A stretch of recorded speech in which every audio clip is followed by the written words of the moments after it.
ईश्वरीय परामर्श का पालन करना। हम भौतिक प्राणी हैं और हम एक भौतिक दुनिया में रहते हैं। एक ऐसी दुनिया जो कभी कभी बहुत आकर्षक हो जा सकती है। कभी कभी भौतिक संपत्ति का लालच और धन की इच्छा महसूस न करने के लिए आपको स्टील और सिंथेटिक तेल से बना होना चाहिए, मांस और रक्त से नहीं। कभी न कभी किसने अमीर होने या लॉटरी जीतने की कल्पना नहीं की होगी। यद्यपि हम सभी इसका सामना करते हैं और एक अच्छा जीवन यापन करने के लिए बड़ी मेहनत करने या यहाँ तक कि धनवान होने में कुछ भी गलत नहीं है। हम में से किसी को भी धन और भौतिक संपत्ति से मूर्तियाँ बनाने के जाल में नहीं झुकना है। हम जो जानते हैं उसके प्रति वफादार रहने के लिए हमें ईश्वरीय शक्ति का वादा किया जाता है। यह महत्वपूर्ण है क्योंकि धन और भौतिक संपत्ति के लालच ने कई आत्माओं को बर्बाद कर दिया है। पढ़े मत्ती 6:24 और पहला यूहन्ना 2:15। हालांकि अलग अलग तरीके से व्यक्त किया गया है, उन दोनों में सामान्य विषय क्या है? कोई मनुष्य दो स्वामियों की सेवा नहीं कर सकता, क्योंकि वह एक से बैर और दूसरे से प्रेम रखेगा, या एक से मिला रहेगा और दूसरे को तुच्छ जानेगा। तुम परमेश्वर और धन दोनों की सेवा नहीं कर सकते। तुम न तो संसार से और न संसार में की वस्तुओं से प्रेम रखो।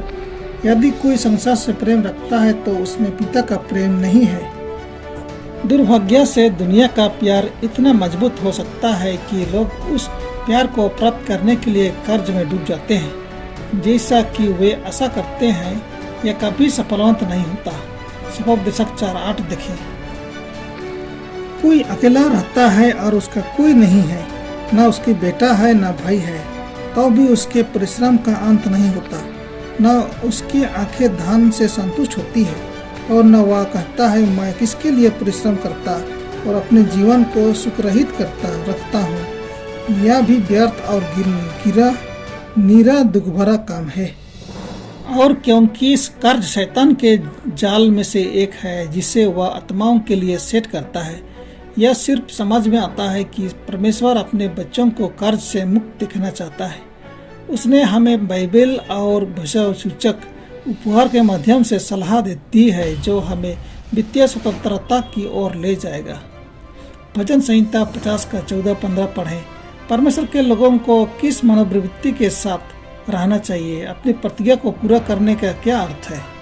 परमेश्वर को धन्यवाद ही का बलिदान चढ़ा और परम प्रधान के लिए अपने संकट के दिन मुझे पुकार, मैं तुझे छुड़ाऊंगा, तू मेरी महिमा करने पाएगा।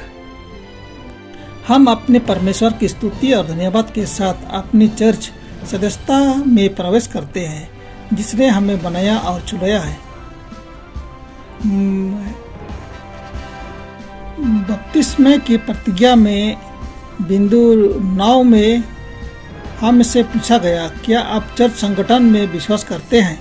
क्या आपका उद्देश्य परमेश्वर की आराधना करना और अपने दुश्मन सावधान के द्वारा और अपने व्यक्तिगत प्रयास और प्रभाव के माध्यम से चर्च का समर्थन करना है?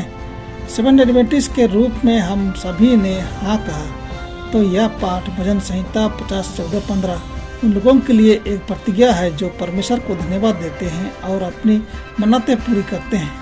आपकी पसंद आपको इस बारे में क्या बताती है कि आप दुनिया के आकर्षण से कितने अच्छी तरह निपटते हैं? क्यों एक अच्छा जीवन यापन करने के लिए कड़ी मेहनत करना जरूरी नहीं कि धन या धन की मूर्ति बनाने जैसा ही हो? हम अंतर कैसे सीख सकते हैं?